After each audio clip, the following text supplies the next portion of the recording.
gbogbo bọ̀ o. Àwọn jàǹdùkú agbébọn tí ẹnikẹ́ni kò mẹyẹ tó sú wọ́n ya wọ ìlú Saki wọ́n sì ṣe ìkọlù sí ọ́fíìsì àwọn ẹ̀ṣọ́ aláàbò Àmọ̀tẹ́kùn tó wà ní ìlú Saki. Wọ́n ní ìjàmbá, wọ́n bà ọ̀pọ̀lọpọ̀ dúkìá wọn jẹ́.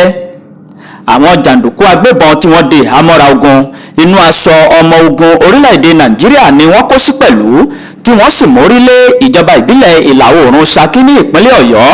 Ọjọ́ 22 oṣù kẹjọ ọdún tí a wà yìí, ìyẹn 22/8/2024 ní ìṣẹ̀lẹ̀ yìí ṣẹlẹ̀ ní déédé aago 1 ọ̀sán.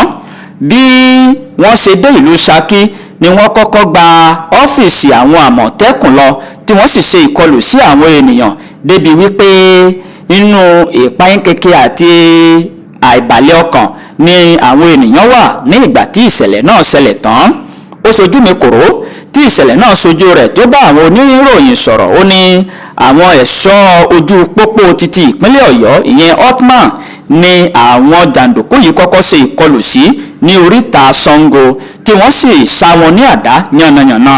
Wọ́n sì tún ṣe àkọlù sí àwọn ẹ̀ṣọ́ aláàbò OPC àti àwọn manowar tó wà ní oríta Ṣàngó kó tó di wípé wọ́n lọ tààrà sí ọ́fíìsì àwọn Àmọ̀tẹ́kùn tó wà ní Ajégúnlẹ̀ ní ìlú Saki, tí wọ́n sì bẹ̀rẹ̀ sí ní ṣá wọn ní àdá.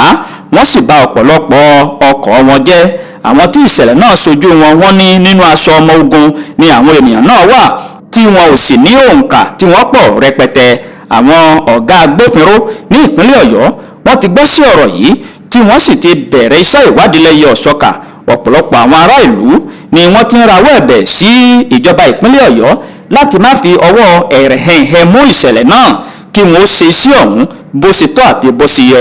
Gbogbo àwọn tí wọ́n farapa ni wọ́n ti wà ní ilé ìwòsàn ní ìlú Saki tí wọ́n ń gba ìtọ́jú lọ́wọ́lọ́wọ́.